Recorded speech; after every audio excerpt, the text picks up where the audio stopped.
25 de setembro de 2020. Essa é uma aula de arte moderna e contemporânea do Departamento de Artes e Estudos Culturais da Universidade Federal Fluminense. Meu nome é Renata Camargo Sá. Os alunos estão cientes de que essa aula está sendo gravada e que vai ser postada no site do Centro Internacional de Altos Estudos de Estética da Cultura. Vou novamente botar aqui o link para o site para vocês poderem, a hora que vocês quiserem acessar essas aulas, vocês terem acesso, tá?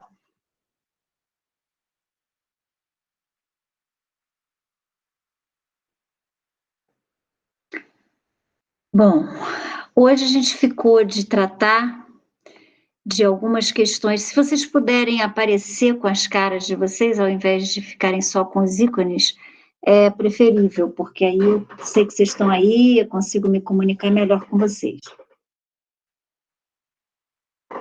Fico conhecendo o quarto de vocês, tudo, a decoração que vocês usam. Bom, então nessa aula eu tinha pedido a vocês que vocês lessem a aula passada, né? O texto que chama de Solução do Naturalismo. Esse texto está dentro de um capítulo um livro do Mário Pedrosa, esse texto é um texto do Mário Pedrosa. O capítulo se chama Panorama da Pintura Moderna.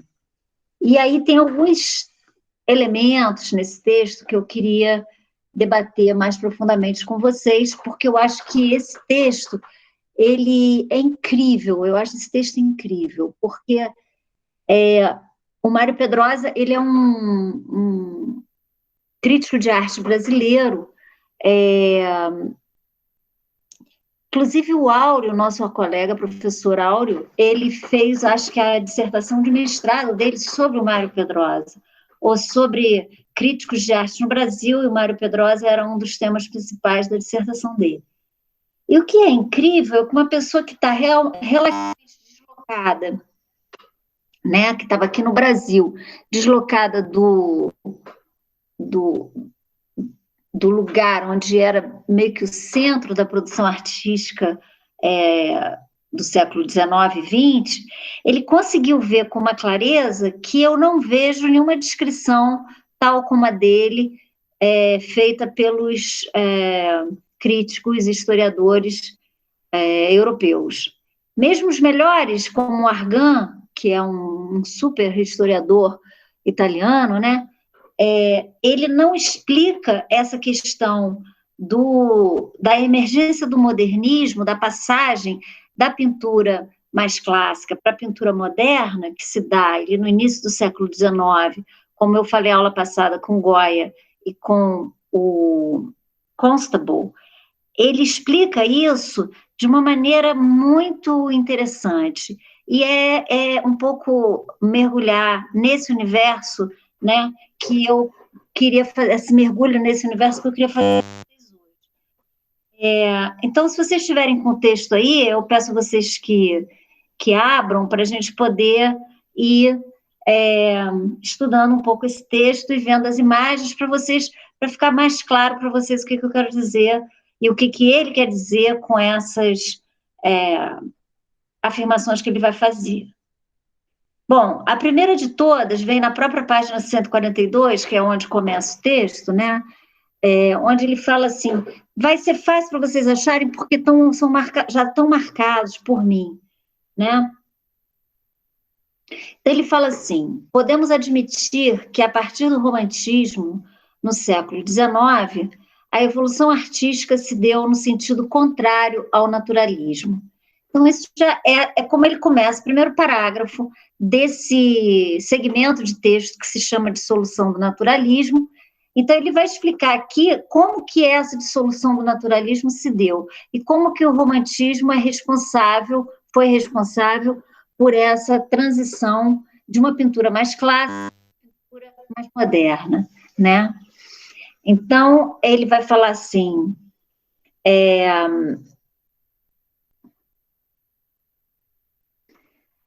Na página 143, ele fala assim, Georg Schmidt também está marcado. Procurando definir o conceito pictórico do naturalismo, enumerou em 6 os seus elementos constitutivos: a ilusão dos corpos, a ilusão do espaço, a ilusão da matéria, o desenho acabado do pormenor, a justeza das proporções anatômicas e da perspectiva, e a exatidão da cor dos objetos. Só para fazer um parênteses, tá? O Mário Pedrosa, ele é um escritor que para nós hoje em dia é meio antigo, então às vezes ele faz umas construções, umas frases que tem umas construções mais difíceis do que para nós poderia ser, tipo isso aqui, né? A ilusão do espaço, o acabado desenho do pormenor. A gente nunca escreveria isso, né? Na verdade, o que ele quer dizer é que os detalhes são muito bem delineados, muito precisos, né? Mas aí ele faz o acabado desenho do pormenor. Aí a gente tem que reler para poder entender o que ele quer dizer com isso.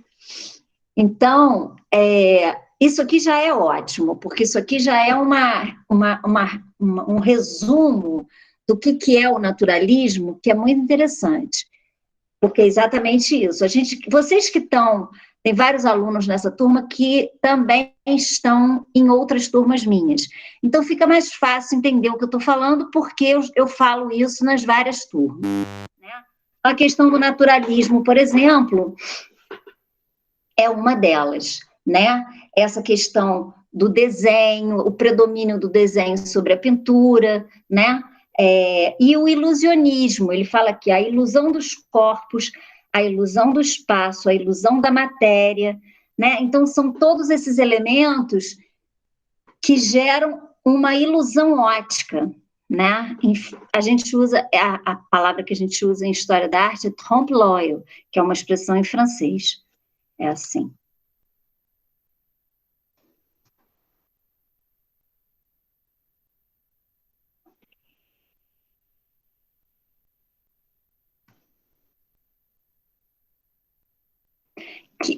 Que é tromper, trompe vem de tromper, que é enganar o olho. Então,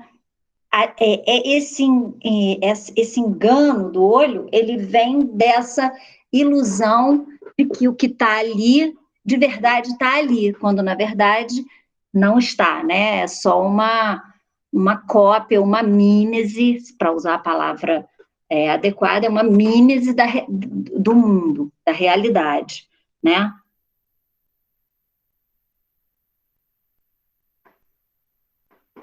A dissolução do naturalismo, ela vai engendrar o realismo, isso que a gente chama de realismo na arte, tá? Então, vocês têm que ter muito cuidado, porque quando vocês veem uma pintura, a maioria das pessoas, quando elas não conhecem muito esse universo, quando elas veem uma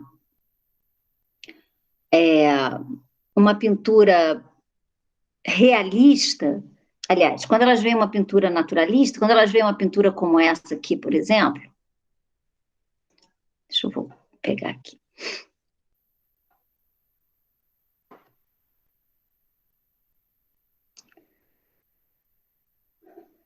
Vocês têm que ter um pouco de paciência, que esse computador aqui ele é bem mais lento do que o outro. O outro estava pifando, mas esse aqui é super lento, que ele é só para entrar em internet.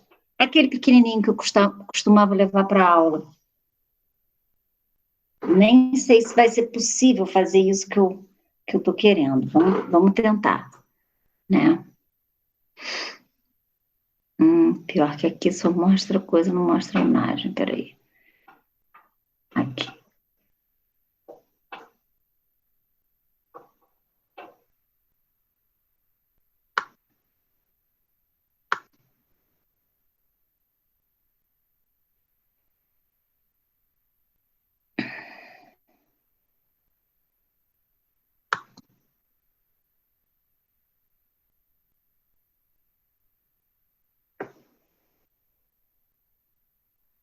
Professora, eu tenho uma dúvida. As pinturas naturalistas sempre vão ter é meio que essa temática de sempre, de uma certa forma, ter uma representação da natureza, ou não tem nada a ver? Sempre. Você nunca vai ver uma pintura naturalista abstrata. Isso não existe. Isso é uma coisa engraçada, uma grande contradição. Por exemplo, uma pintura abstrata é sempre uma pintura realista, entende? Porque ela não é uma ilusão de nada. Estão me ouvindo? Entendi. Vai ficar mais claro quando vocês começarem a ver as imagens. Estou tentando aqui botar uma imagem para vocês verem. Vocês já até viram essa imagem, alguns em outra turma. Quer ver? Nosso outro curso. Ai, fugiu a imagem. Tá aqui.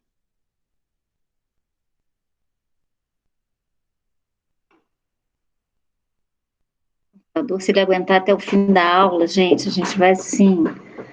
Vai ser realmente um milagre. Então, essa pintura aí é exatamente isso aqui que ele está descrevendo, ó. Ilusão dos corpos, a gente tem a ilusão de que existem corpos no espaço, ilusão do espaço, ilusão da matéria, ou seja, a gente tem a impressão, a ilusão de que esses corpos têm matéria, né, em volume, a ilusão, o acabado desenho do pormenor, ou seja, a gente vê todos os cachinhos do anjo, a gente vê a barba perfeitamente do Isaac, a gente vê detalhes do bode, desse bode ao lado, a gente vê toda os detalhes de tudo, né? A justeza das proporções anatômicas, e da perspectiva e a exatidão da cor dos objetos. Então, quer dizer, tudo se enquadra nisso que ele resumiu como sendo as características, que não é nem ele, né? É outro autor, o George Schmidt, que ele resume as características do naturalismo, né? Vou parar aqui porque a gente não precisa mais dessa imagem e fica pesando o computador. O outro estava quentíssimo.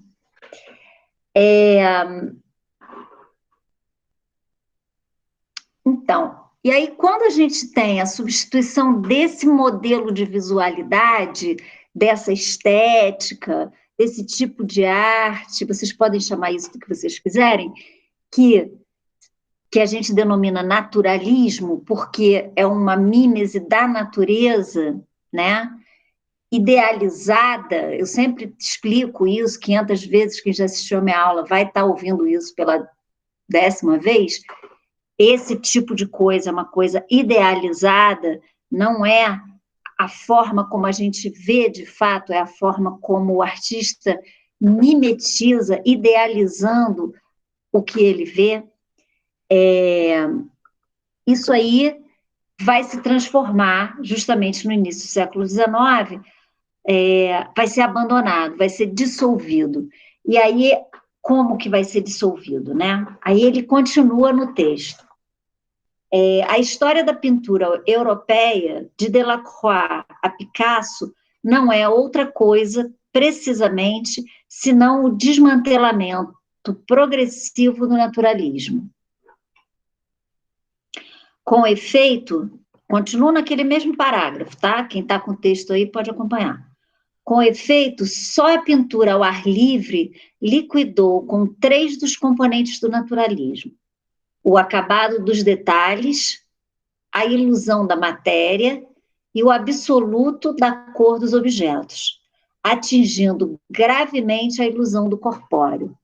Então, a ilusão de que existia um corpo numa superfície que, na verdade, não pode ter um corpo, porque ela é bidimensional, ela não pode ter volume, então ela não pode ter corpo, vai ser afetada gravemente, né, pela pintura ao ar livre. O que é a pintura ao ar livre? Todo mundo lembra? Fala aí, João Vitor. Eu não sei, não. Então, o que eu tenho, a concepção que eu tenho disso é, assim, quando os impressionistas começaram a sair e fazer aquelas pinturas que eles queriam captar, de uma certa maneira, aquilo que eles estavam vendo ali naquele lugar. Então, tinha pincelada rápida, porque eu não podia perder a tonalidade do céu, enfim. Para mim, isso é o que significa esse tipo Exatamente. de, não sei se...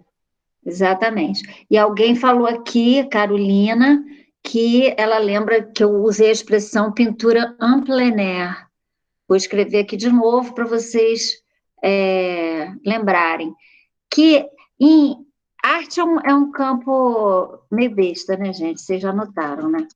Então, tudo é em francês, em alemão, em não sei o quê, em outra língua. Então, a gente costuma usar essa expressão en plein air, que significa pintura ao ar livre. E isso começou, João Vitor está certo, o impressionismo é a arte que vai, de fato, fazer disso o mote principal da sua prática. Mas isso começou um pouco antes.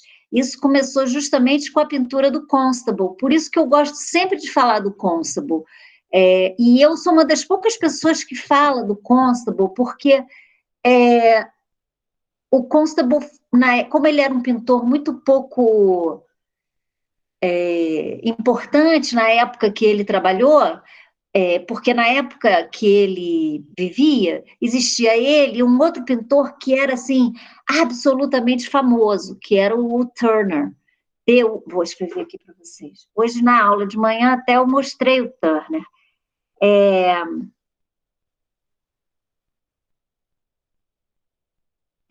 E o Turner era famosérrimo na época e ofuscava, de certa maneira, a obra do Constable, que com o passar dos anos as pessoas foram descobrindo e foram percebendo que era até mais avançada do que a do Turner. Só que na época as pessoas não tinham muito olho para perceber isso, entendeu? E por que eu chamo tanta atenção para o Constable? Porque o Constable foi um dos primeiros, se não o primeiro artista, a fazer pintura en plein air, a ir para fora do ateliê e explorar o mundo externo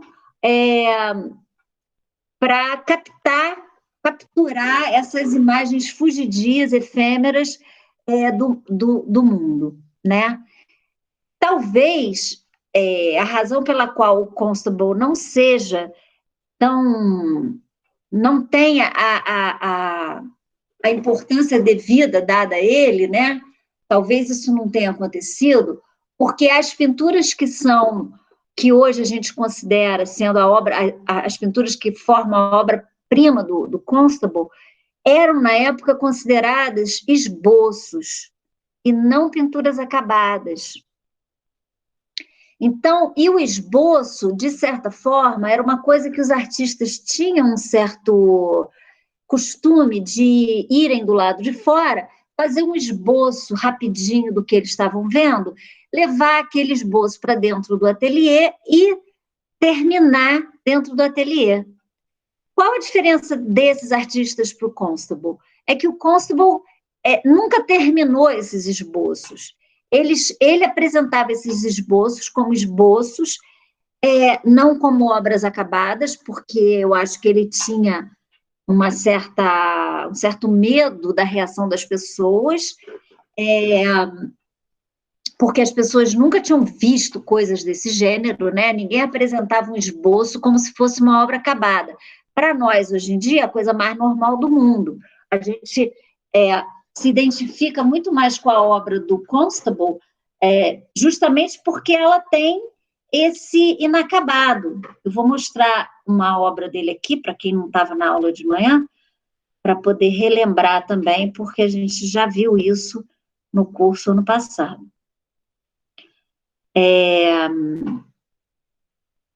Mas, para a maioria das pessoas da época, seria uma coisa ridícula ele apresentar essas imagens dizendo que eram obras acabadas, entende?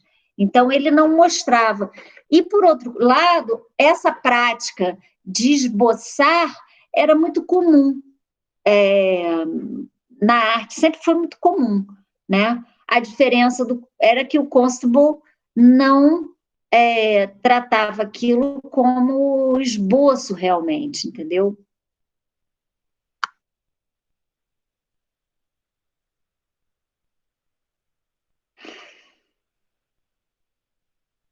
Ele chamava isso de estudos. E o nome desses estudos são estudos de nuvens, né? E ele dava um nome específico a esses estudos, que eram, ele chamava de... Ele chamava de...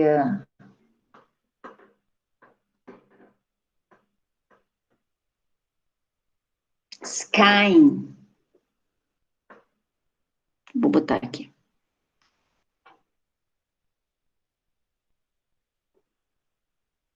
Hoje nós vimos de manhã uma outra, estou mostrando essa uma outra, tá? Ele chamava isso...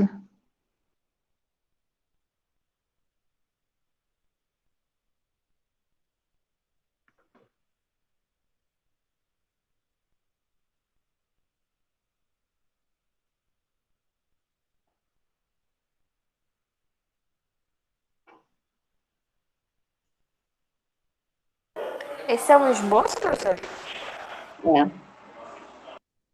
Não estou conseguindo entrar no coisa de vocês para poder escrever. Mas é skying, como se fosse sky, só que no gerúndio, e com ing no final. Não dá nem para falar isso em português, porque é o céu em movimento. A verdade é que o que eu quero dizer com skying é que não é o céu, é o céu em movimento.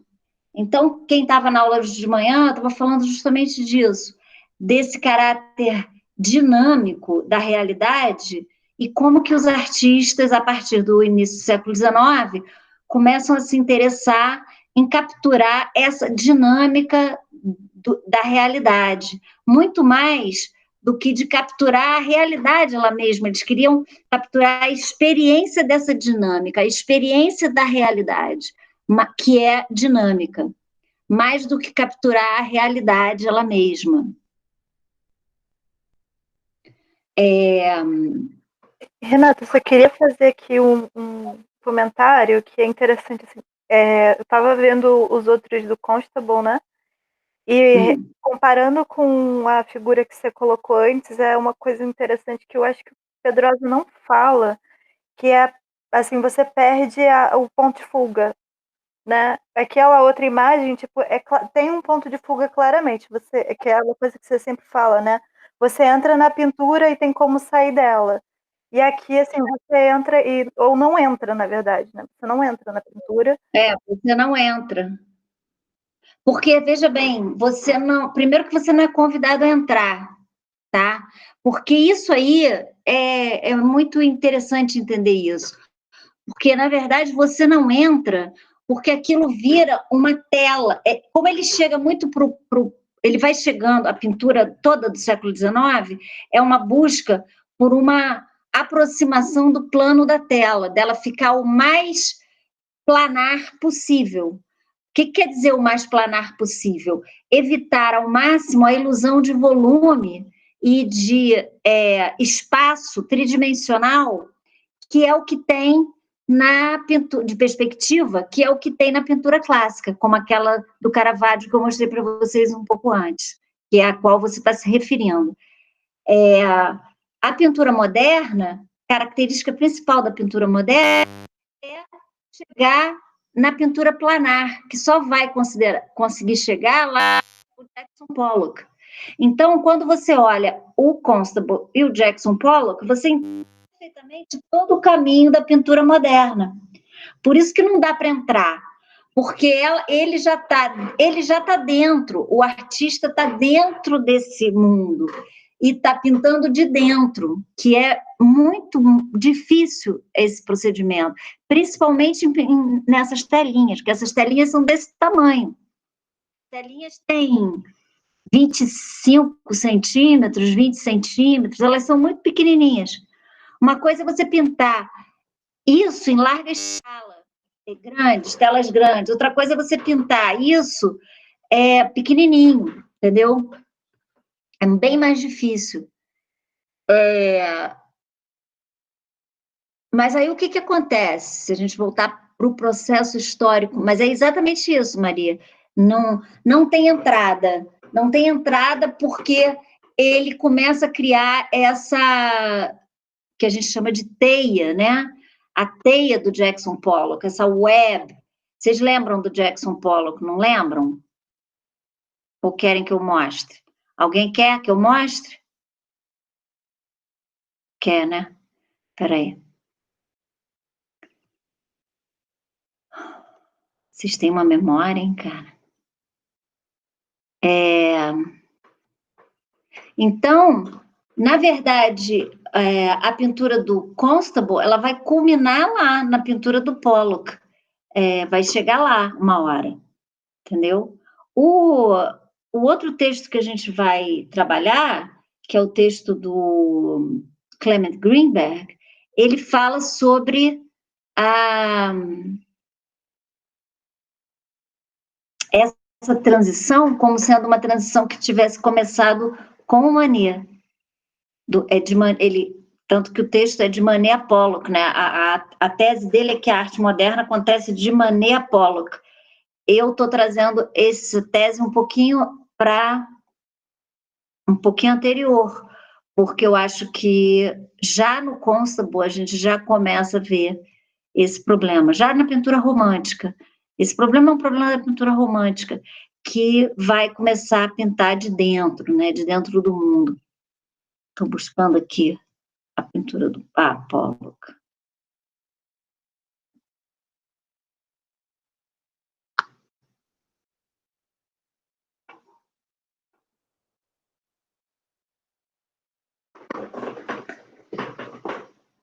Demora 100 anos para abrir uma imagem, depois demora 100 anos para projetar, tudo lerdo. Mas eu já estou achando ótimo a gente estar podendo isso aqui ter funcionado, porque eu achei que não ia funcionar. Professora, boa tarde. Deixa eu fazer uma pergunta. Você não consegue, você está pelo celular, não tá? Não, agora eu consegui entrar no meu computadorzinho, que é um computadorzinho muito fracote. Mas fala, qual é a ideia? De você, de repente, na hora que for projetar as imagens, mudar a câmera do celular e passar pelo celular, que aí você mostra como se estivesse filmando e consegue sair a sua voz, você falando. Que de repente o seu computador não fique tão pesado. Como é que é? Mas eu não entendi o que você falou. Como é que é? Sabe quando você tá pelo celular, você bota na câmera frontal. Na hora que você quiser mostrar uma imagem, você pode deixar ela no computador, essa imagem, e passar e mudar a câmera. Por exemplo, para sua câmera normal, a câmera normal do celular, e falar, porque aí vai sair a sua voz e vai sair a imagem pela câmera normal. Aí você não precisa ficar tempo carregando pelo computador, enfim. É uma ideia. Sei. Você entendeu? Bom, a gente pode tentar isso depois, mas agora eu estou com medo de mexer em qualquer coisa. Não, E tudo bem. Bom, para quem não conhece, mas eu acho que quase todo mundo aí já viu essas imagens do Jackson Pollock, né? Que é, digamos assim, o ápice da pintura abstrata moderna, né? É um pintor da década de 50, americano do norte, estadunidense, faz parte de um movimento chamado expressionismo abstrato. Não é a primeira pintura abstrata, tá? Isso aqui, como eu estou tentando mostrar para vocês, é um desenrolar bem gradual. Você vê, isso aqui é de 1950 e tal, e 56, por aí, e a gente estava falando do Constable como relacionado a isso daqui. O Constable é de 1830, 1820, aquelas pinturas de céu são de 1828, 1830. Quer dizer, começo do século XIX, isso aqui é meio do século XX. E o que eu estou afirmando aqui é que existe uma relação muito próxima até entre os dois, ou seja, você não tem essa pintura aí que vocês estão vendo se não fosse por um pintor como o Constable. Então, o que eu estou tentando mostrar, e o que eu tento mostrar nesse curso, é o desdobramento desse processo e como que isso vai, eventualmente, se desdobrar, inclusive, na pintura pós-moderna, na arte pós-moderna, na arte contemporânea, tá? Então, por enquanto, a gente está tentando entender como que a gente saiu de uma pintura clássica, como aquela barroca do Caravaggio, que eu mostrei agora há pouco, do Sacrifício de Isaac, para uma pintura como essa. Entendeu? Como que a gente fez como que a história fez essa transição? Então, pela cabeça aqui do Mário Pedrosa, ele está explicando para a gente que, para fazer essa transição, primeiro teve que haver a dissolução do naturalismo, ou seja, a dissolução desses elementos que constituíam a pintura clássica, como a ilusão do corpo, a ilusão do espaço, a ilusão da matéria, o acabado desenho do pormenor, a justeza das proporções anatômicas e da perspectiva e a exatidão da cor dos objetos. Então, Professora, fala. tudo bem. Desculpa te interromper. Não sei se você já terminou. Você quer terminar? Eu falo? Eu queria terminar uma coisinha só, porque senão depois eu esqueço que a minha mente é péssima hoje em dia. O que eu queria dizer é o seguinte: todas essas coisas que foram abandonadas para que o realismo pudesse emergir, para que o naturalismo acabasse e o realismo pudesse emergir, todas essas coisas, elas têm a ver com a relação entre o objeto representado e o objeto no mundo. Mesmo que esse objeto no mundo seja um objeto inventado. Por exemplo, o sacrifício de Isaac é óbvio. O sacrifício de Isaac é uma história do Antigo Testamento. Então, é óbvio que o Caravaggio não viu o sacrifício de Isaac, né? Nem eles nunca viram as paixões de Zeus, os ciúmes de Hera, que eram aqueles deuses gregos, e mesmo assim eles representavam essas cenas, eles pintavam essas cenas, eles esculpiam essas cenas. Por que eles faziam isso? Porque eles reproduziam aquela cena no ateliê, eles colocavam lá um modelo fazendo aquelas poses, então eles olhavam para aquilo e pintavam aquilo, ou esculpiam aquilo no mármore, ou pintavam aquilo na tela. Então existe uma relação, percebem, entre a coisa pintada e a coisa vista. Então, por isso que ele fala aqui a justeza das proporções anatômicas e a exatidão da cor dos objetos. Então, você não vai pintar, por exemplo, um braço verde. O braço não é verde, tá entendendo? Você vai precisar esperar até chegar um artista como Matisse, no início do século XX, para pintar um rosto verde, porque aí você já tinha uma liberdade total na pintura para poder não ter mais que trabalhar com essa pintura relacional, compreende? Onde a realidade, o visto, o que você estava vendo, coincidia com o que você pintava. Existia uma coincidência entre o visto e o representado, entende? Com a pintura moderna, isso vai cair por terra. E vai cair por terra, vai ser atacado firmemente essa questão da relação na pintura, que a gente chama de pintura relacional, arte relacional. Arte relacional é exatamente isso, é quando o artista relaciona o que ele faz aos objetos externos à arte. E quando ele faz esse procedimento de abandonar essa relação, ele só faz isso porque ele partiu para uma coisa muito mais livre, entendeu? E aí, então, ele pode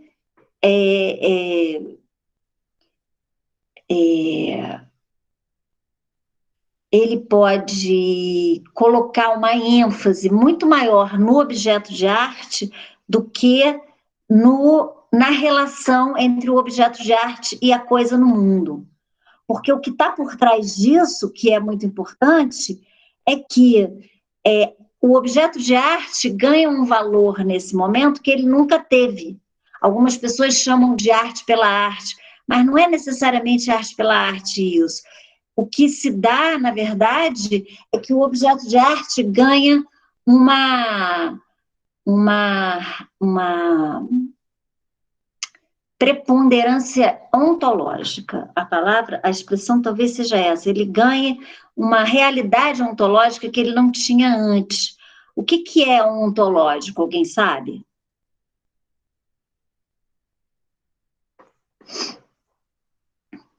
Não, né?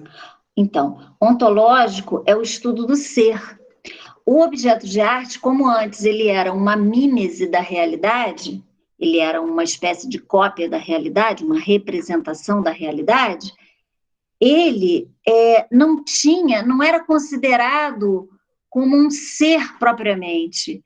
Ele era uma cópia dos seres, né? Isso é um problema que vem lá de Platão.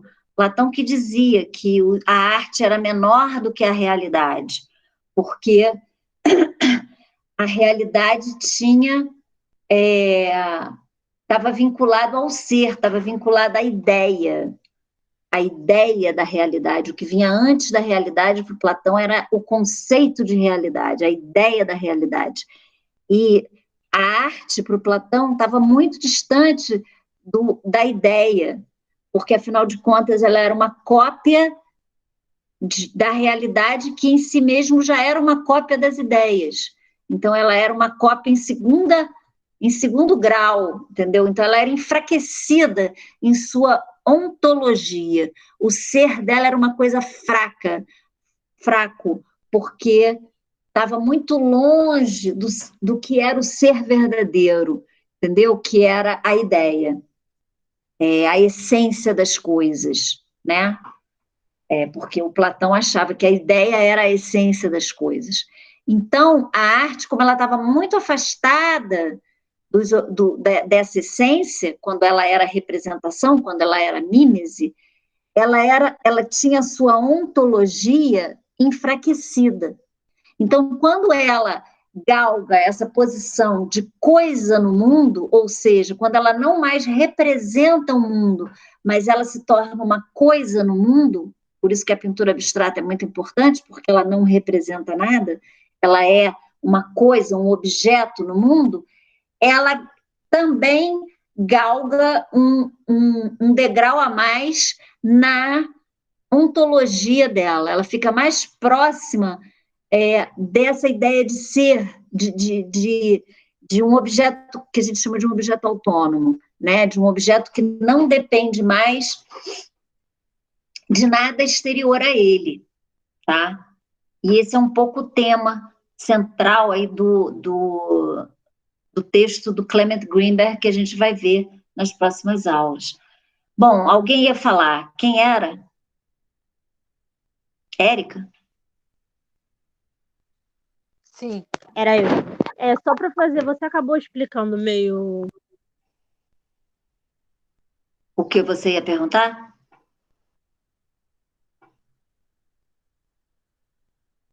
Érica, não estou te ouvindo.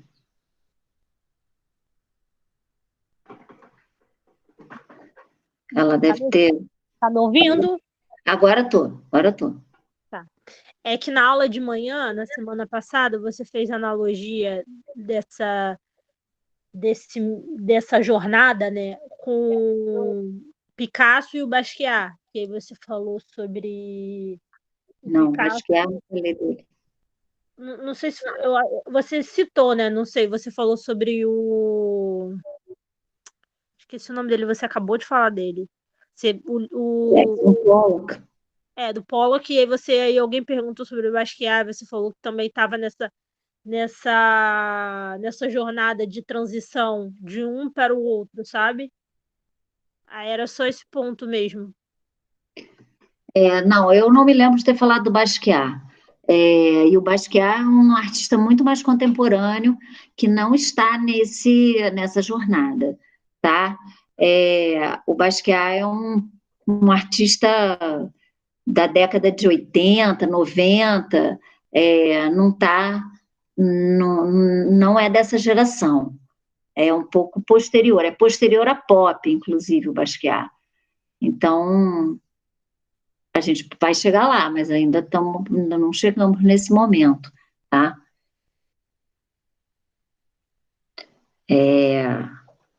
O Basquiat, o que tem a ver no Basquiat são as pinturas de larga escala, né? Mas o Basquiat trabalha com coisas muito mais de símbolos, sentido, coisas que para o Pollock que são completamente inócuas. O Pollock é um artista que não lida com essa lógica do sentido, não tem sentido. Essa pintura aí é uma pintura do Pollock, não tem sentido, entendeu? Não é uma pintura que explora o sentido das coisas.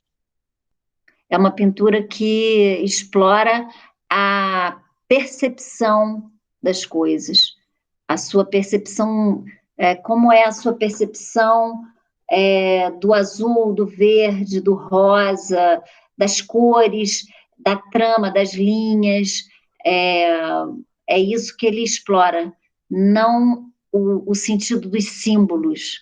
E o Basquiat é um pintor muito simbólico, entendeu? Então, ele é muito diferente do Pollock nesse sentido. Muito mesmo. Bom, mas vamos continuando. Voltando para o texto, né? Agora que eu gosto, que é a parte que vai começar, que eu acho mais interessante.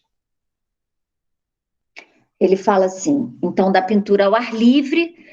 Aí, por que a pintura ao ar livre, né? Porque a pintura ao ar livre realmente te coloca em contato com a efemeridade do mundo, né? Você não pode falar assim, para aí, nuvem, que eu quero te pintar. Nem árvore, não se mexa, porque vem um vento, muda as coisas, né? Tudo fica, de fato, transitório. Então, como o João falou antes, o artista tem que pintar rapidinho para ele poder pegar aquela tonalidade, aquela forma, aquele momento, né? Porque senão, 2 minutos depois já não é mais aquilo. Então, ele não tem mais aquele conforto do ateliê, onde você pode ficar horas e horas e horas estudando uma determinada forma, né? Seja essa forma um corpo humano, seja essa forma um vaso de flor, ou seja essa forma um copo, sei lá o que o pintor vai pintar. Mas dentro do ateliê você tem um ambiente muito artificial, né? Então, é mais fácil, de certa maneira, você representar quando você está dentro do ateliê. Porque você não tem essa dinâmica da realidade ali a todo vapor, mudando o tempo inteiro.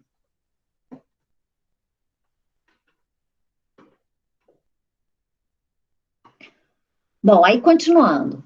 Ele vai falar, o impressionismo chega, né, e prosseguindo nas conquistas dos pintores ao ar livre, faz da luz solar o seu Deus. A pintura tonal se esvai para dar lugar à descoberta fascinante dos contrastes diretos de cor. Aí ele vai falar das estampas japonesas, a franqueza dos desenhos das pinturas japonesas, das estampas japonesas, e os acordes exóticos de áreas claras e escuras encantam Manet e amigos. Posteriormente, essas estampas seriam apreciadas, sobretudo na geração pós-impressionista, Van Gogh, principalmente, pelas superfícies sem sombra e pelas cores puras. As cores, mudando para o outro parágrafo, podem exprimir, pelo contraste, as intensidades mais claras, como faz o branco. Outra descoberta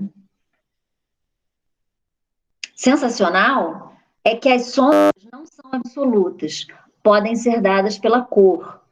Na decomposição do claro e escuro, que dessas descobertas resulta, o modelado dos objetos torna-se secundário. Modelado, que ele quer dizer, é justamente essa linha que a gente percebia em volta dos objetos, que demarcava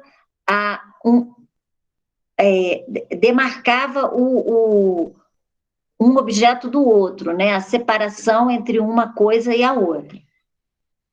Então, o modelado dos objetos torna-se secundário quando não desaparece. A tela é tomada pelas pequenas manchas de cor da nova fatura. O artista não respeita mais a parte do quadro destinada à perspectiva aérea. Tudo se coloca, enquanto a cor local se evapora. A cor natural é um fantasma que se dissolve. Então, aí, vou continuar um pouquinho porque ele ainda está nessa coisa das cores. A transformação do mundo visível em cores representa o esforço mais grandioso, mais revolucionário para superar o naturalismo. Eu não sei se naquele curso sobre que vocês fizeram, Teorias das Artes, Teoria da Arte, eu falei sobre isso, mas isso é uma coisa, isso que eu gosto no Mário Pedrosa, essa percepção que ele tem da importância das cores para a mudança do naturalismo para o realismo, né? Da mudança para essa dissolução, como ele chama de dissolução do naturalismo. Porque o que acontece? O que acontece é que os pintores românticos e, posteriormente, os pintores realistas e impressionistas, eles descobrem, eu vou mostrar aqui imagens, eles descobrem... Espera aí que eu tenho que ficar em silêncio para achar, perdida, que senão eu não acho nada mais na vida. Peraí, tá rodando. Eles...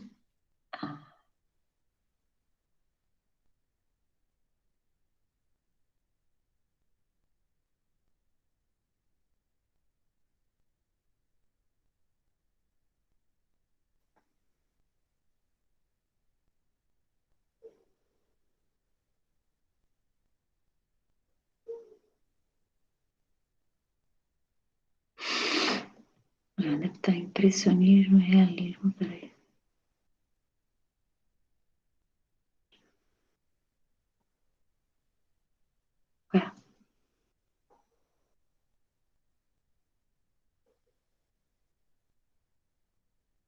Achei.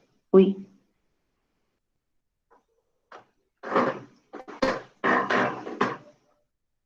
Então, hoje de manhã a gente até viu alguns pintores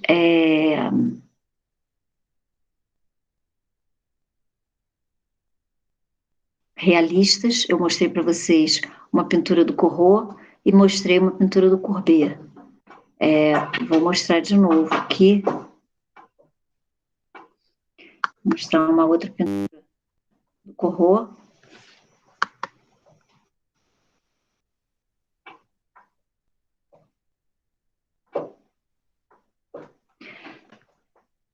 Para vocês entenderem qual é essa questão da cor.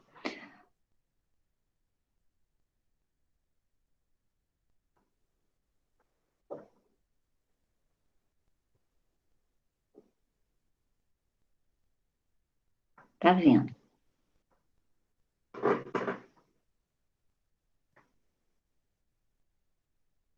estão vendo, né?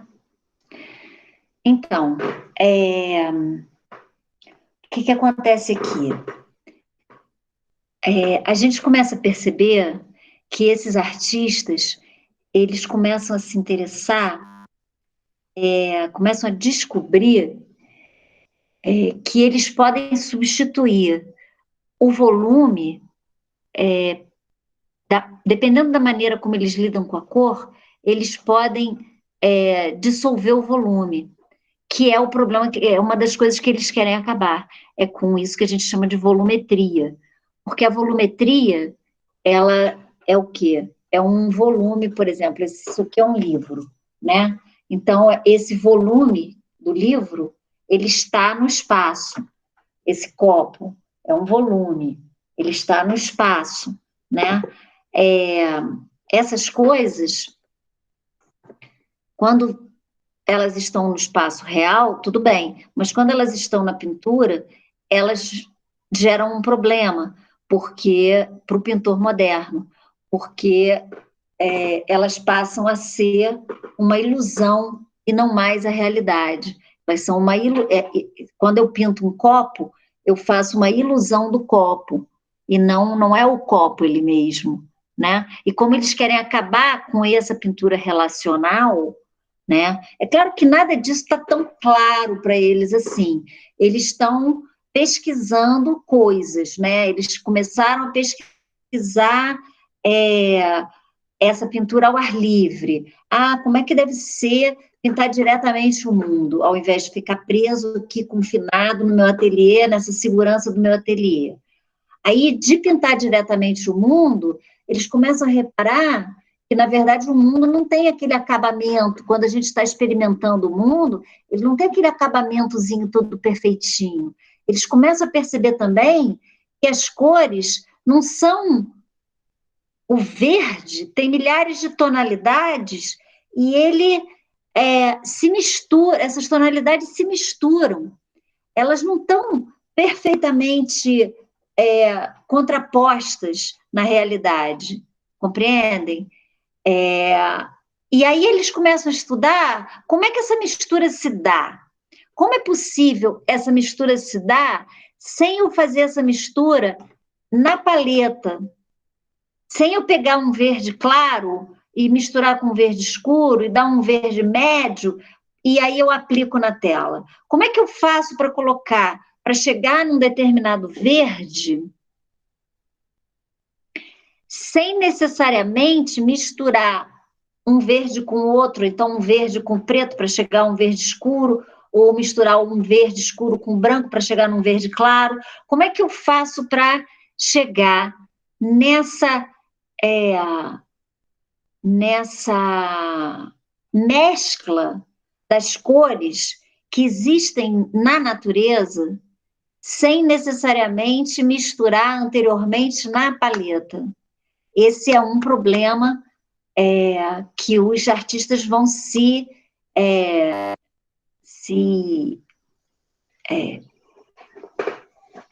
ocupar, né? E vão reparando que isso tem muito a ver com a luz, óbvio, né?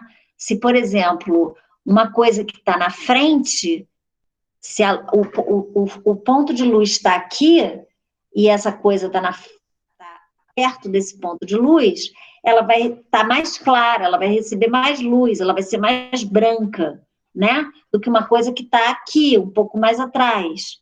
Então, eles vão estudando como a cor também reage com a luz e como que ela reage às outras cores.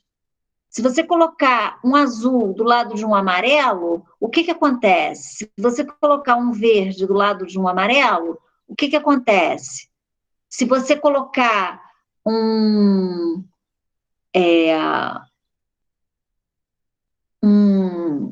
sei lá, amarelo do lado de um vermelho, o que acontece? Então, você pegar, por exemplo, essas cores, que são chamadas as cores básicas, né? O vermelho, o amarelo, o azul, o preto e o branco. E colocá-las lado a lado, o que que acontece? Por exemplo, quando você olha para um verde, que não é uma cor, não é uma cor básica, você vê muito amarelo no verde, porque o verde, ele é uma cor que vem do amarelo. Então, você pode olhar para qualquer verde que esteja perto de vocês. Por acaso, eu estou olhando aqui para uma árvore lá fora e ela tem umas flores amarelas, assim, umas coisas amarelas. Ela é verde, mas verde amarelado, entendeu? Então, esses contrastes, eles vão começar a aparecer com os pintores realistas, por exemplo, com o Courbet, né? Você olha aqui para essa pintura, por exemplo, o preto da dobra do tecido é a sombra, né? A gente vê isso claramente porque a gente sabe que aquilo ali, onde está escuro, é porque não está recebendo luz. Mas se isso fosse uma pintura mais clássica, a gente veria as dobras propriamente do tecido. Quem estava na aula de manhã viu aquela pintura do Davi que eu mostrei do Sócrates, né, da morte de Sócrates, e lembra como as dobras do tecido eram representadas naquela pintura. Eu vou mostrar aqui porque eu acho que vale a pena a gente ver isso. Só assim que a gente aprende, infelizmente. É mais fácil aprender, mas não é. Deixa eu ver aqui, neoclassicismo, MNO.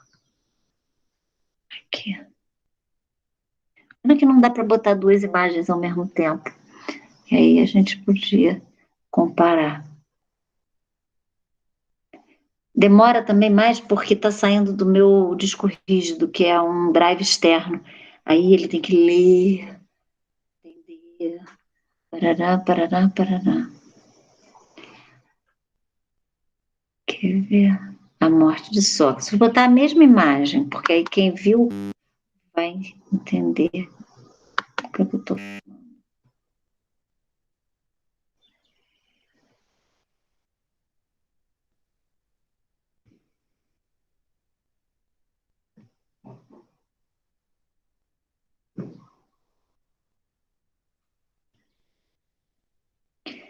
Tomara que eles inventem uma tecnologia mais fácil para a gente lidar com essas aulas onde tem imagem, né?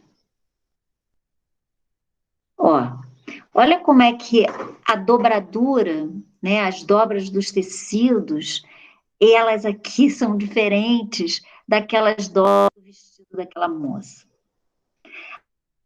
Aqui a gente vê essa ilusão de ótica mesmo, né? Essa ilusão do tecido.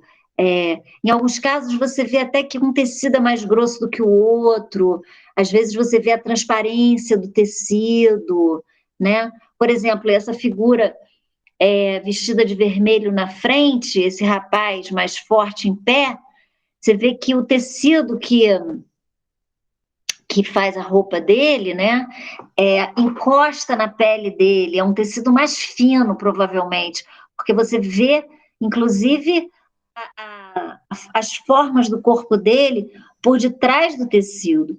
Já o outro homem barbado, sentado, com uma roupa também meio amarronzada, avermelhada, com a mão na perna do Sócrates, a roupa dele é mais pesada, então é mais grossa, você não consegue ver muito bem, o corpo não é delineado por trás da roupa, do tecido, entendeu?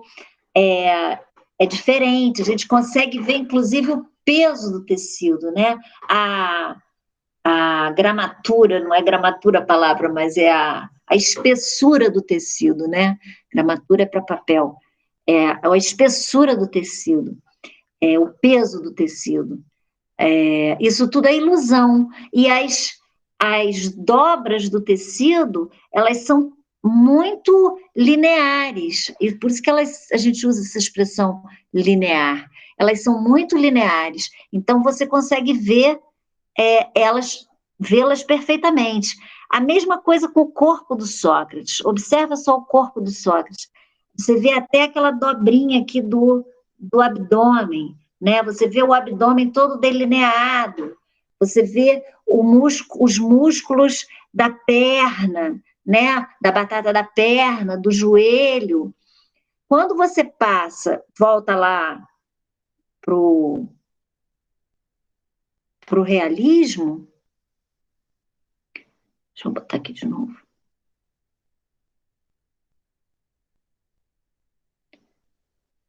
Todo mundo viu? Sim. Todo mundo conseguiu perceber? Sim. Então, quando a gente volta lá para... Ai, que saco, como demora, gente. Aproveitar que está demorando, Renata. E tem uma coisa assim que me chamou a atenção nessa obra do Sócrates, né, em relação à outra, é que, por exemplo, as sombras, né? Até na sombra você consegue ver tipo assim, tem uma certa... Você consegue ver o que está na sombra. E na anterior, acho que é do Courbet, né? Não, esse aqui É do... Corro. Então, nessa você já não consegue, assim, claramente ela tá com a mão apoiada aí em cima de alguma coisa, tem uma sombra ali e não dá para ver o braço dela, você só vê a mãozinha, assim, ó, aqui. É. O que está na sombra está, assim, muito pouco claro, né? Tipo, você reconhece que é um objeto, mas você não sabe direito que objeto é, né? Fica, assim, realmente invisível para a gente. Invisível no sentido de que a gente não consegue perceber que objeto é aquele. Agora, se vocês olharem de novo agora essas dobras do tecido, por exemplo, fica muito claro, né?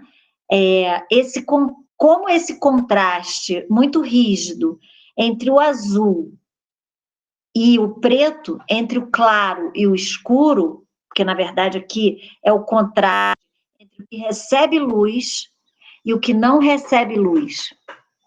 Porque, na verdade, o tecido é todo azul, só que o que não recebe luz aparece como escuro, completamente escuro.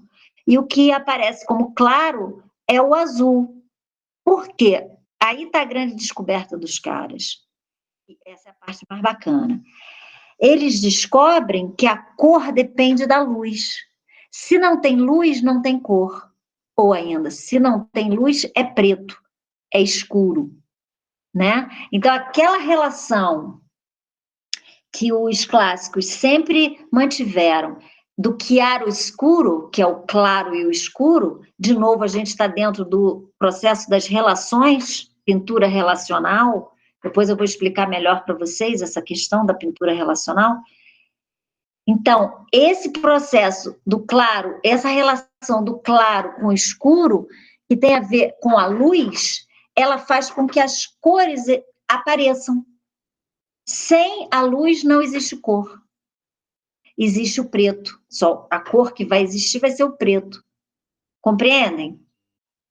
Então, o que eles descobrem a partir dessa descoberta? Qual é a consequência dessa descoberta? É que o mundo é constituído de cores. O mundo não é constituído de coisas. Ele é constituído de cores. Por quê? Porque o mundo é constituído daquilo que a gente vê. Lembra que eu estava falando da experiência? O que vale é a experiência e não o mundo? O mais importante do que o mundo é a experiência do mundo.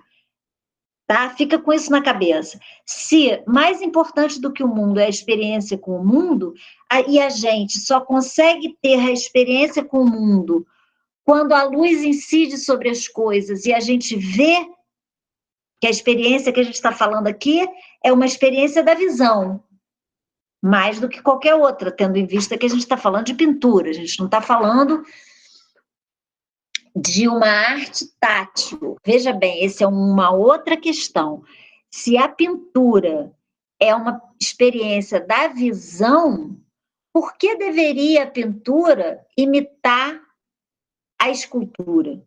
Por que deveria a pintura fazer com que você tivesse vontade de encostar, que aquilo fosse, te desse a impressão do tátil e não do visual somente? Se a pintura é pintura, ela se coloca a visão, ela deve se restringir àquilo que os olhos veem e não a experiência visual e não a experiência tátil. Voltando, vou voltar para a mesma pintura. Vocês vão conhecer tão bem essa pintura depois. Fazendo tortura com vocês. Não queria eu ter tido um professor que me explicasse essas coisas, porque eles jogavam, nem sei se sabiam muito bem isso. Ó, voltando aqui ao problema. Tá?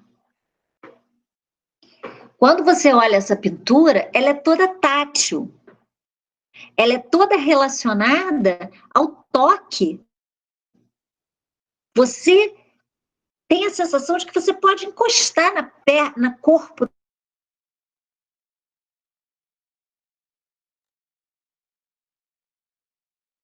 O corpo por trás do tecido é visível, o tecido é meio brilhoso, você tem vontade de botar a mão, né? Os cabelos são encaracolados, você vê os detalhes, a barba, aquela coisa da barba, o corpo, é tudo volumétrico, tudo tem muito volume. E tudo que tem volume, ele tem uma coisa tátil, uma coisa essa relação entre o volume, entre o visual e o tátil, ela é construída por nós, espectadores. Sugerida pelo artista e construída na cabeça da gente pelo artista. Construída na cabeça da gente pelo espectador. É o espectador que constrói essa relação do visual com o tátil a partir da proposição do artista. Compreendem? Na outra pintura é totalmente diferente, porque ele não te coloca em contato com o tátil, ele só te coloca em contato com o visual. Olha só, vamos voltar para lá.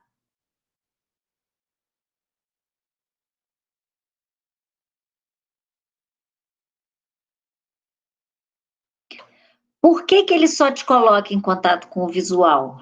Porque ele está obstinado em desenvolver uma pintura que seja pintura,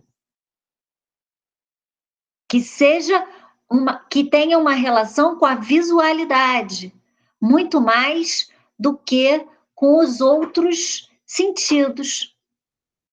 Porque, no fundo, ele quer chegar a esse objeto autônomo que eu falei para vocês antes, que só vai ser conquistado muito depois.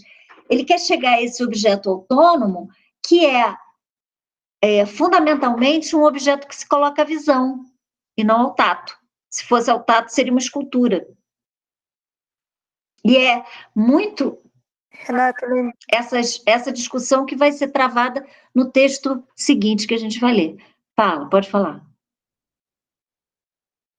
não, é que, assim, eu lembrei também de outra coisa, né? Quando você passa a outra, dá aquela sensação de que você pode andar e passear naquele cenário, né?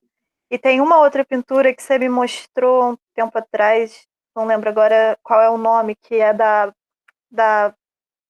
de um café em Paris, de um bar em Paris, que assim, você não pode entrar.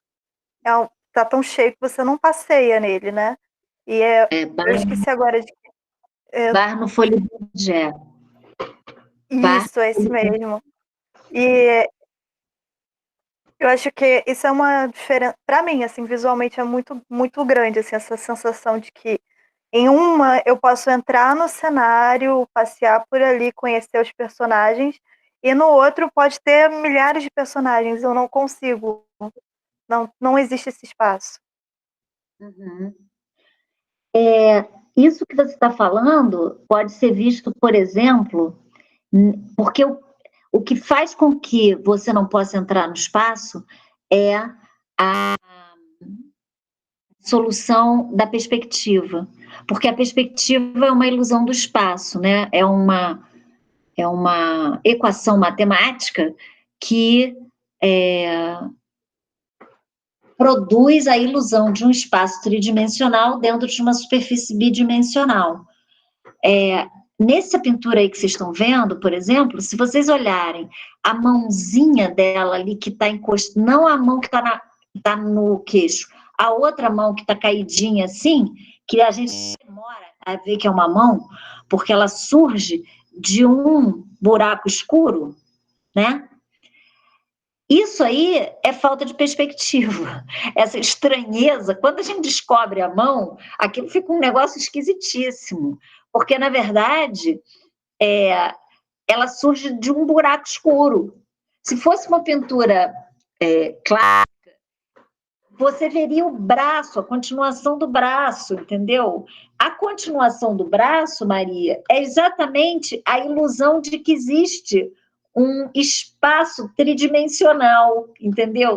Imagina se tivesse um braço. Se tivesse um braço, esse braço estaria entrando para dentro da tela, entendeu? Como ele não quer fazer isso, ele não quer produzir o ilusionismo, produzir essa ilusão de um espaço que iria entrar para dentro da tela, ele coloca essa coisa pretona em volta de uma superfície branca, que é a da mão, cria uma oposição extremamente rígida entre o claro e o escuro, o claro da mão e o escuro desse buraco aí, e fica esquisito pra caramba, porque o espectador não vê a continuidade do braço que vai dar na mão. Percebem? Isso só se dá porque justamente ele eliminou o claro escuro. O claro escuro não é o contraste entre o claro escuro. O claro escuro é a passagem do claro para o escuro, que na pintura clássica se dava lentamente. E aqui não, aqui se dá de forma abrupta. Entende? Por exemplo, voltando às dobraduras, se você tem uma dobradura em que o claro vai lentamente se escurecendo, você vê o volume daquela dobradura e você vê a passagem do claro para o escuro, é o tal chiaroscuro. Mas, se você põe o claro imediatamente contíguo ao escuro, você tem uma oposição muito rígida, e aí você cria esse chapado, essa pintura mais planar, como a gente chama, que é uma pintura onde você não tem mais o chiaroscuro clássico. Por quê? Porque justamente os artistas, por duas razões. Primeiro, porque os artistas não querem mais lidar com a ilusão. E aí, gente, é muito interessante quando a gente associa essas questões da pintura às questões que também estão sendo pesquisadas, sendo pensadas pela filosofia, pelos filósofos do início do século XIX, e pelos filósofos de todo o século XIX, né, que vai culminar naquela frase, no Nietzsche. O século XIX termina com Nietzsche, tá? Que é o filósofo que digamos assim, rejeita qualquer forma de ilusão da realidade. E fala, não, por que ele diz Deus morreu? Porque não existiria mais a ilusão de Deus. O ser humano teria que encarar a realidade, o mundo, sem essa ilusão de um salvador. Nem de um criador, nem de um salvador. Compreende? Então, a ilusão do mundo não, a ilusão que o homem cria para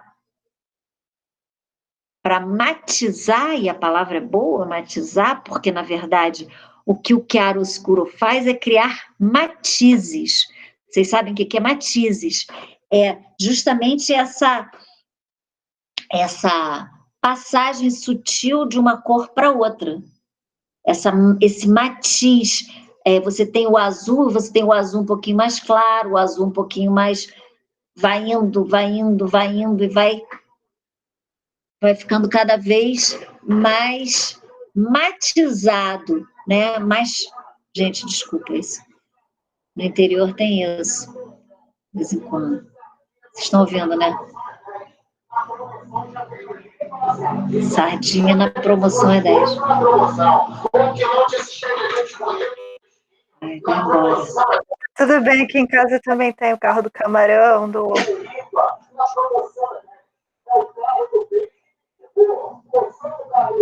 Esse carro do peixe está rodando a cidade inteira. Eu estava ouvindo ele lá longe. Eu falei, só falta na hora da aula ele aparecer. Entendeu? Mas então, é legal a gente ter em mente que essas coisas que estão acontecendo nas artes, elas não estão acontecendo só nas artes. Elas estão acontecendo na literatura, elas estão acontecendo no teatro, elas estão acontecendo na música, elas estão acontecendo em todos os campos da cultura, na filosofia. Na filosofia é basicamente isso. É essa percepção que o homem começa a ter de que não dá mais para ficar vivendo uma ilusão de um Deus salvador, de um Deus criador, né? E isso, curiosamente, começa com o romantismo, que é um movimento extremamente espiritual, né? Pelo menos é como a gente vê, né? Como um movimento, mas, na verdade, e isso é uma coisa que a gente aprende muito com a filosofia do Jacques Poulan, que é aquele cara que veio falar no meu grupo de estudos essa semana, ele que ensina isso para a gente, que, na verdade, o romantismo, ele é um grande estudioso do romantismo. O romantismo, ele é o primeiro movimento que coloca o homem em contato direto com o mundo, com a realidade. E isso, como eu expliquei lá no começo dessa aula, que os pintores românticos são aqueles que vão sair do ateliê. Então, quando ele sai do ateliê, ele entra em contato direto com o mundo real. E isso é o que ele chama de pragmatismo. Só que não o pragmatismo como ele se desenvolveu nos Estados Unidos, que é como a gente conhece o pragmatismo, né? O pragmatismo é a filosofia americana por excelência. O tipo de pragmatismo que se desenvolveu nos Estados Unidos é muito diferente desse pragmatismo do romântico, do homem romântico. É claro que tem coisas em comum, sim. Inclusive, é essa ideia do embate direto com a realidade. Mas depois ele vai se distorcer, né? E vai virar uma coisa muito diferente do pragmatismo que surge no romantismo de filósofos como Novalis, Schiller, enfim, e vários outros que populavam aí esse início do século XIX. Alguma questão? Professora, eu queria só falar sobre um pouco do texto do Pedrosa. Uma coisa que eu achei que pudesse ser relevante, que ele fala que o que os impressionistas fizeram foi a transformação do mundo visível em cores, né? O quadro deixa de ser a transposição artificial da realidade externa, e aí ele fala que ele se torna um universo à parte, né? Aí fala que cria-se um mundo independente, puramente pictórico, né? Aquela questão do... Então, assim, a própria dissolução do naturalismo, essa questão do abandono da pintura tonal e tudo mais, você tá ali o verde, aí depois o azul, assim, bem delimitado assim, e não tem essa transição e tudo mais. Isso me fez pensar que a questão desses próprios pintores saírem ao ar livre para poder fazer essas pinturas e tudo mais, desencadeou esse movimento. E o que se tem visto assim na história da arte é justamente, a meu ver, uma coisa não muito relacionada a esses fatores iconográficos, digamos assim. Peraí, fala de novo essa última parte, porque cortou aqui para mim. O que você vê na pintura... O que eu penso na história da arte é que tem um fator muito ligado para o desenvolvimento desses movimentos que não está muito relacionado a questões iconográficas, entendeu? Sim. Que é, por exemplo, a questão filosófica, a questão de como aquele homem se posiciona perante o mundo em que ele está vivendo, né? Os egípcios pintavam os deuses numa proporção muito maior do que as pessoas comuns, para demonstrar aquela questão de grandeza e tudo mais. Mas eu acho engraçado que não foi uma questão, pelo menos que eu percebi assim no texto, foi uma questão puramente pictórica que propulsionou uma série de complexidades na história da arte que tudo bem que todo o modernismo está relacionado também a essa série de complexidades filosóficas do século XIX e tudo mais, mas foi uma questão, assim, pictórica mesmo, foi a questão de cores, foi uma coisa que... Então, assim, eu achei isso muito engraçado, porque, a meu ver, vai contra toda a maneira como os movimentos foram surgindo, porque é como se os movimentos fossem um reflexo do pensamento do homem naquela época, né? A questão mesmo de você, no romantismo, ter aquela ilusão da imagem, mas não é uma ilusão, é a forma como a gente vê mesmo, aquilo que a gente estava falando, por exemplo, se você pegar um objeto perto, você não vai focar no que está atrás, naquela paisagem lá atrás, não é assim que a gente vê as coisas distorcidas mesmo, né? Esse pensamento é muito forte, assim, dentro do movimento, mas o que eu queria só ressaltar mesmo é que o naturalismo, ele surge assim de uma coisa muito simples, muito pouco complexa, realmente, e chega até a ser banal, sabe? Mas aí direciona a gente Tá falando. para uma coisa muito grande.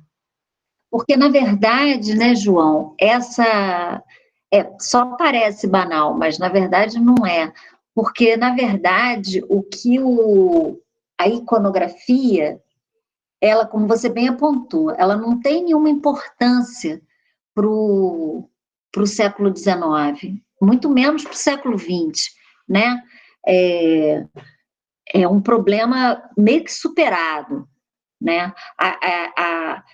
O pintor que pintou, por exemplo, esse Corot, que pintou essa moça, ele podia ter pintado um cachorro, ele podia ter pintado uma praia, ele podia ter pintado um barquinho, ele podia ter pintado qualquer coisa, porque, na verdade, o que interessa a ele não é a coisa que ele está pintando, e sim a experiência de ver aquela coisa, né? Então, realmente, isso é um problema interessante, né? Como pintar a experiência e não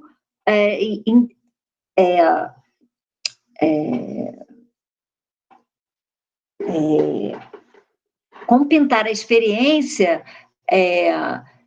não importando a coisa que você está pintando, né?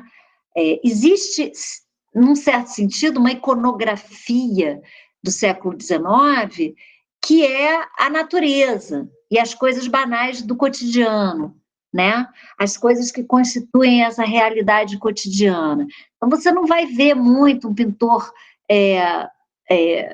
importante do século XIX pintando uma cena bíblica, nem uma cena mitológica. Existia, porque mesmo depois que os românticos surgiram, existe sempre correntes meio... que são os acadêmicos, né?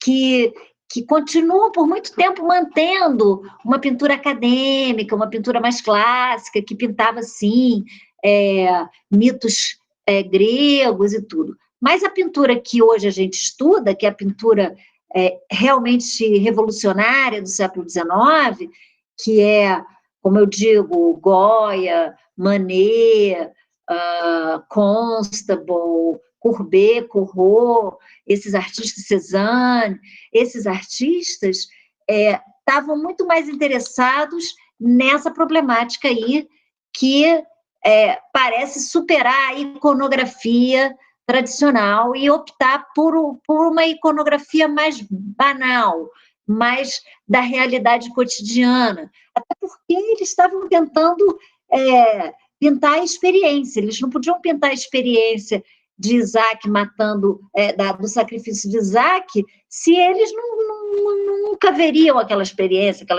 era uma coisa que tinha acontecido há 5.000 anos atrás, entendeu? Então não tinha como eles pintarem aquilo. Eles só podiam pintar as coisas que eles viam, eles não podiam pintar coisas que eles não viam, né?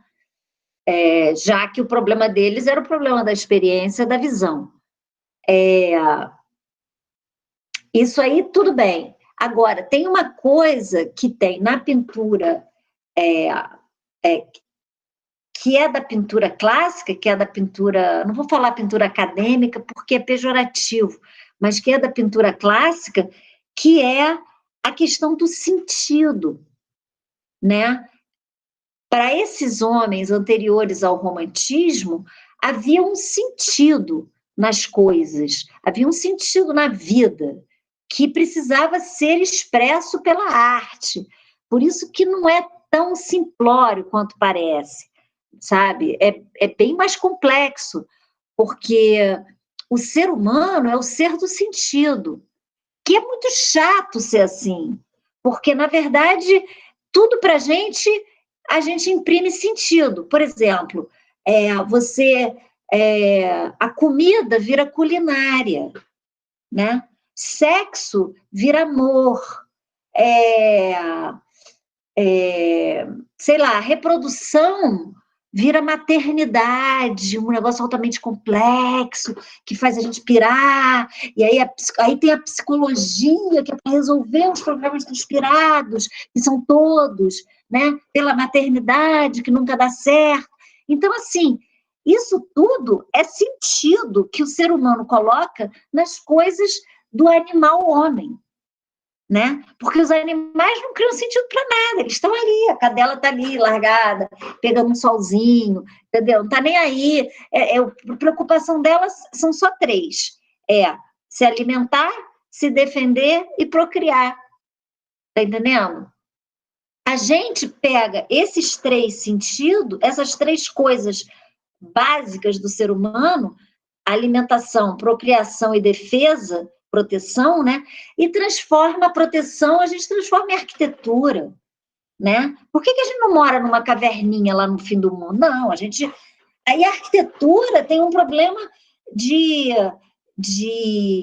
forma, de beleza, de status, né? Porque a gente não se conforma só em morar, em ter a proteção. Não, a gente quer todo o aparato que vem com isso, né? A gente desenvolve vários sentidos. E aí, se você pega, por exemplo, uma pintura como essa que eu te mostrei, do assassinato do Isaac, coitado, o sacrifício de Isaac, aquilo ali é cheio de sentido, né? O pai do Isaac, né, Abraão, sei lá, não me lembro se é Abraão, é Abraão, né, que é o pai do Isaac. Abraão, ele tem que demonstrar a fé dele em Deus, então, por isso ele aceita essa tarefa horrorosa que é matar o próprio filho, né? Então, tem todo um sentido moral por trás daquilo, né? E aí Deus também, que não vai deixar que ele faça isso, manda um anjo que chega bem na hora e segura a mão dele e não deixa ele concluir essa ação horrorosa, né? Então, gente, a gente tem que ver, porque, veja bem, uma vez eu vi uma palestra do Ferreira Goulart, que era um crítico de arte também brasileiro, muito interessante, e ele falou uma frase que eu nunca mais esqueci. Ele falou assim: a arte não evolui, ela muda. Porque é muito fácil para a gente que vive no século XXI pensar que a arte que veio antes era simplória, era simples, era bobinha. Nossa, aqueles caras eram tão bobinhos, né? Cara, não é. Caravaggio não é nada bobo, porque a gente tem uma sensação, aliás, hoje eu falei sobre isso na aula de arte latino-americana, não sei se alguém aí estava lá, que existe uma coisa que é uma... Como é que se diz isso? A gente subestima a inteligência do outro. Então, a gente acha que por exemplo, a gente subestima a inteligência das crianças. A gente acha que as crianças são menos inteligentes que a gente. Olha que coisa engraçada, né? Não é. A mente de uma criança, ela é igual à nossa, entendeu? Ela é capaz de elucubrações e de construções da mesma maneira que a nossa. Ela pode não ter tido ainda experiências como as nossas, mas ela é capaz de um monte de coisa. A gente subestima a inteligência dos índios, dos nativos, né? O pessoal da metrópole, os europeus, subestimavam a inteligência dos nativos daqui. Por isso é que eles querem colonizar, matar, como subestimavam a inteligência dos africanos. E por isso justificava eles escravizarem aquelas pessoas, né? Então, a gente tem uma tendência a olhar o passado, a arte do passado, as coisas do passado, como sendo produtos de um homem menos desenvolvido, entendeu? Quando, na verdade, isso não é verdade. E, pelo contrário, quando a gente olha a história, a gente percebe... Outro dia eu estava conversando com uma professora lá que é muito amiga minha, lá da Universidade Federal do Rio Grande do Norte, e a gente estava conversando justamente sobre isso, que a gente tem a impressão de que a gente vive num mundo meio maneirista. E o maneirismo, ele foi, como movimento histórico, ele foi um movimento de decadência. Ele vem entre o Renascimento e o Barroco. Então, entre o Renascimento e o Barroco, você tem um movimento onde as artes ficaram assim, meio decadentes, a cultura ficou meio decadente. E a gente tem a sensação que a gente vive num mundo agora, eu tenho claríssima essa impressão, de decadência. Então, se a gente olhar para o que veio antes, é quase evidente que a década de 60, por exemplo, onde você tem o final do expressionismo abstrato, início da arte pop, vários movimentos políticos interessantes, a humanidade estava num momento mais interessante. Como, por exemplo, o Renascimento italiano é um momento mais interessante da produção da humanidade do que o humanismo do movimento rococó, que é cafona, aquela coisa da corte francesa, aquele negocinho, entendeu? Pequeno, bobinho.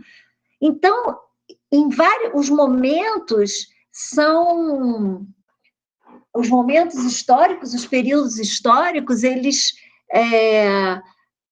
O homem é o mesmo, ele continua um ser pensante, mas a produção dele vai variar. Às vezes está melhor do que em outros períodos. Mas a gente tem que ter maior cuidado para não olhar para trás e achar que o homem naquela época era menos inteligente. Não. O que acontece é que, naquela época, eles estavam resolvendo problemas daquela época. E eles não estavam preocupados com a experiência do mundo, eles estavam preocupados com o mundo. Eles não estavam preocupados com a experiência do mundo, entendeu? Provavelmente daqui a 20 anos, 30 anos, 50 anos, a gente vai estar preocupado com outras coisas. E aí a arte vai ser uma arte que fala a esse mundo que ela está sendo produzida, né? Ela não pode estar falando, como você falou dos egípcios, né? Imagina a gente fazer agora escultura egípcia, ou imagina naquela época dos egípcios fazer uma pintura do Jackson Pollock. Seria uma coisa totalmente anacrônica, fora do seu tempo, né? E a arte é muito dentro do tempo dela. Ela é um produto do seu tempo. A arte é um produto do tempo dela. Mais alguma questão? Você falou também do lance da pintura tonal, que é uma coisa que ele fala aqui. Pintura tonal, gente, é justamente a pintura que se constrói por tons e não por oposições rígidas. Então, você vai ter um verde mais claro, um verde mais escuro, um verde mais amarelado, né? E não a pintura como é a pintura moderna, que é uma pintura onde você pega a cor diretamente do tubo e joga na tela, sem mistura. Eu preciso beber uma aguinha, senão não vou durar até as 4 horas, só um minuto.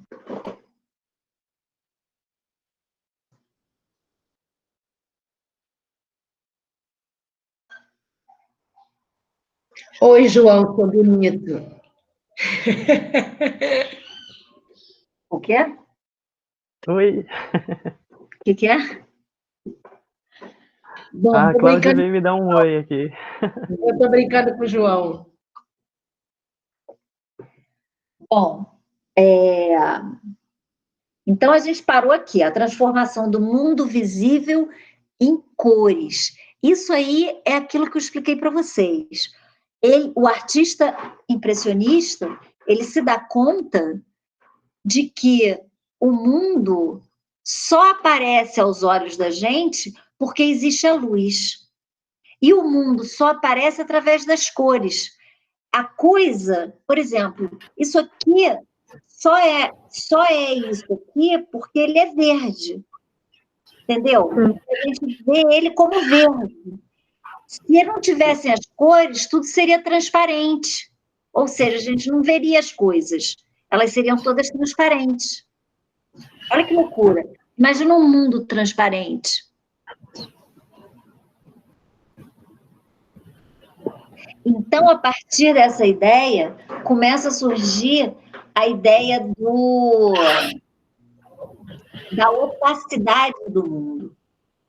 E isso é um pouco aquilo que a Maria estava falando, vai bater lá.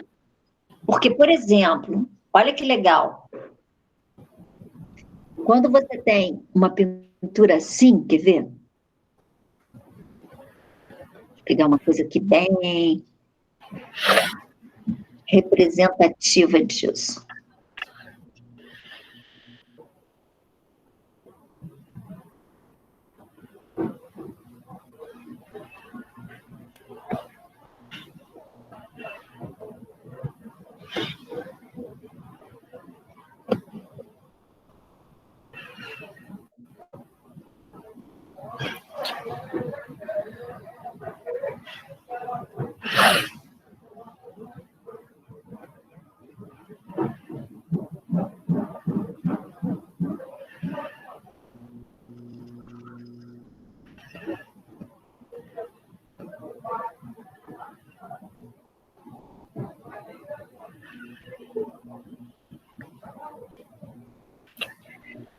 Então, essa pintura aí se chama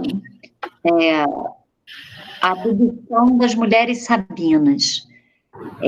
Conta a história de uma lenda romana de que em um determinado momento os romanos estavam... Peraí. Você pode fechar o seu... Acho que é a Nicole. Ai, desculpa, eu esbarrei. Seu microfone. Então, essa lenda é de que, num determinado momento, os romanos estavam com problemas de poucas mulheres em Roma. Então, eles invadem uma cidade vizinha e roubam as mulheres dessa cidade e levam embora para Roma. Então, essa cena aí, a representação, é dessa história das mulheres sabinas. Se vocês olharem, ela é uma pintura que eu chamo de uma pintura transparente. Por quê? Porque você vê tudo, sabe? Ela tem uma transparência. Apesar desse lusco-fusco aí, dessa opacidade, dessa coisa meio nublada da guerra, né? Porque é uma batalha, eles tiveram... Então, houve uma batalha entre os homens sabinos e os soldados romanos para impedir que as mulheres fossem sequestradas, né? Então, nessa batalha, obviamente, sobe a poeira, então aí dá esse efeito de uma coisa meio nublada, meio empoeirada, né?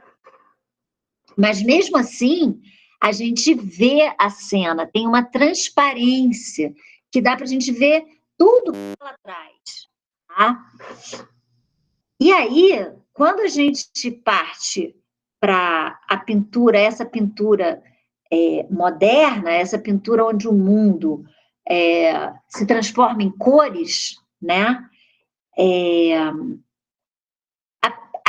As coisas o mundo deixa de ser transparente, se torna opaco. Porque eu já expliquei isso em outras aulas, eu não sei se vocês pegaram, já tiveram nessa aula.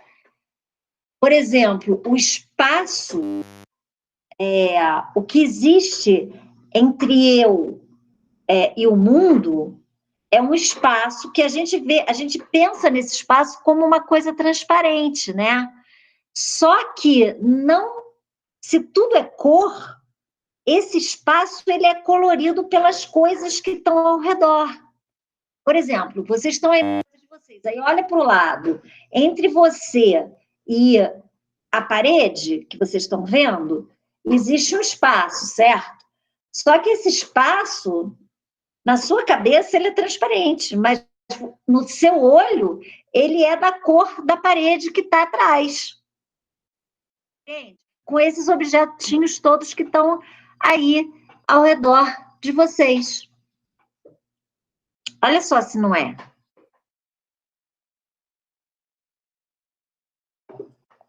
Então, o mundo, ao invés de ser um mundo transparente, onde você tem esse vazio entre as coisas e você, ele passa a ser um mundo colorido. Porque entre as coisas e você é cor, a cor do mundo. Eu vou botar a pintura que a Maria Capitolina falou para a gente ver isso. Cadê? Aqui. Porque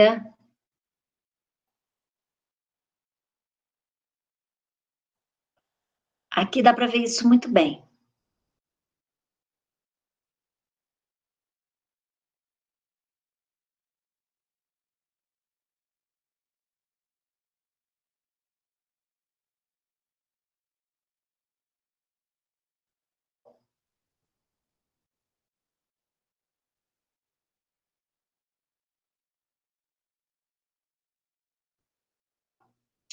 Essa é uma pintura do Manet, tá? Essa pintura que eu vou mostrar agora.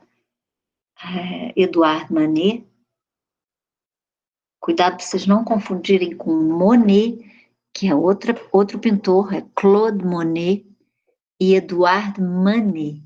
São dois pintores diferentes, do mesmo período, o que acaba criando, às vezes, uma certa confusão.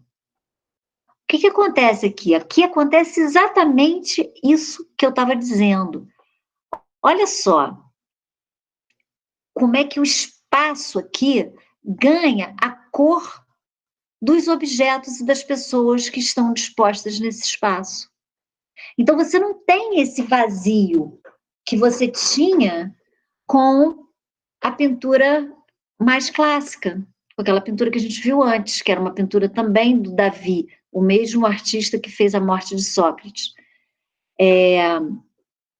O que a gente tem aqui é um mundo todo constituído de cores.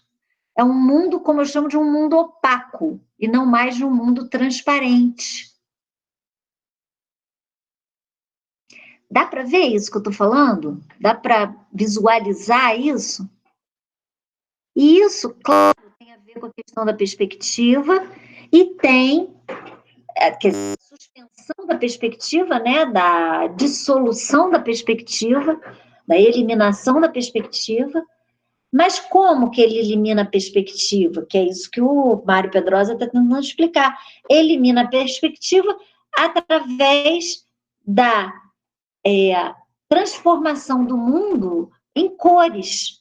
Então, nada mais é transparente, não existe essa coisa da transparência mais. Se não existe transparência, tudo parece ser opaco, né? O oposto do transparente é o opaco, é sólido, e isso é um conceito filosófico extremamente interessante, que vai também corroborar com aquela ideia, com a filosofia nietzschiana, de que o mundo, e mais do que até do Nietzsche, vai corroborar com a filosofia do Merleau-Ponty, com a filosofia do Henri Bergson, que matéria e memória, né? A questão da matéria, tudo se torna matéria, tudo se torna opaco, porque isso aí tem a ver com o pensamento fenomenológico, que é uma filosofia muito importante do final do século XIX e até que vai se estender até meados do século XX, onde você não tem mais o ser e o ente. Você tem essa coisa chamada fenômenos. E os fenômenos, eles são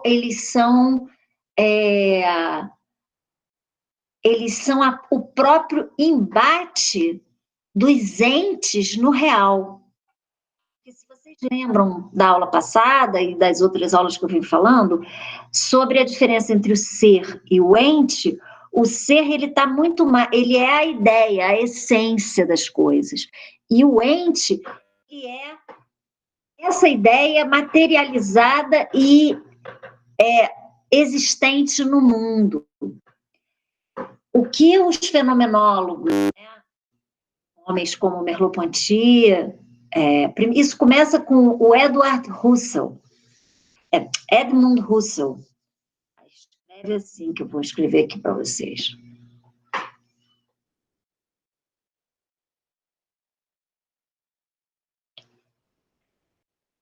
Ai, cadê o negocinho de escrever? Aqui. Isso começa com o Husserl.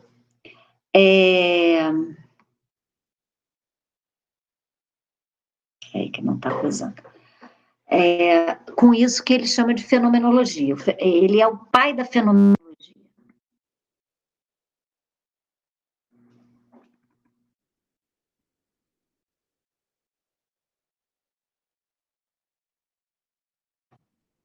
Ele é um filósofo alemão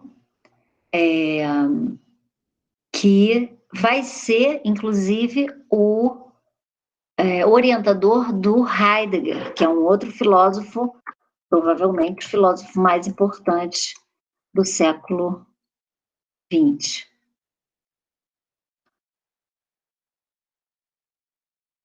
O Edmund Husserl é um filósofo do final do século XIX, ele é contemporâneo ao Nietzsche, e ele funda essa fenomenologia, essa filosofia fenomenológica moderna, porque a fenomenologia já existia, os gregos já tinham pensado sobre essa questão, mas o Husserl vai formular as novas, o novo pensamento fenomenológico, né? E o Martin Heidegger é quem vai dar continuidade a essa fenomenologia e levar ela para dentro do século XX. Por que isso é importante para nós? Porque na fenomenologia não existem efetivamente seres e entes. Existem entes que, sim, se confrontam a realidade é constituída por fenômenos. O que é isso? O fenômeno não é nem o ser nem o ente, é o confronto de entes. Então, o tempo inteiro, esses objetos, essas pessoas, que a gente chama de pessoas, de objetos, se confrontam no mundo porque elas têm uma materialidade, né? Então, confronto não é necessariamente uma briga, um combate, mas é um encontro, um encontro duro no sentido de que é um encontro com alguma coisa que tem matéria, que tem resistência, que resiste ao outro ente, entendeu? Então, por exemplo, dando um exemplo muito banal, eu tenho uma caixa aqui na minha frente cheia de grampos. Essa caixa, ela se opõe à minha mão, ela tem uma materialidade, ela tem uma certa dureza, mas ela também tem uma certa maciez, ela tem uma rigidez típica, específica. Então, a minha mão é um ente que se opõe, que se contrasta, que se choca com esse outro ente, caixinha de grampos de papel. Então, é uma concepção de mundo, de realidade completamente diferente da concepção antiga, aristotélica e platônica, na qual você tinha uma dualidade rígida entre os seres que eram a essência do ente, não a essência do ente, mas a essência do ente, e o ente era essa coisa que transitava pelo mundo, né? Que existia. E o ser era a sua essência, era a ideia desse ente. Então, quando a gente transita para esse outro mundo, esse mundo da fenomenologia, a gente muda completamente esses paradigmas, entende?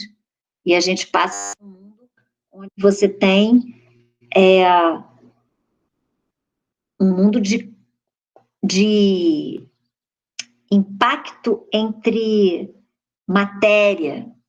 E aí, se você for olhar na ciência, você vai encontrar na ciência alguma coisa também que é análoga a essa especulação filosófica e artística que está se desenrolando no século XIX. Vão encontrar praticamente as mesmas noções, só que dentro do pensamento científico.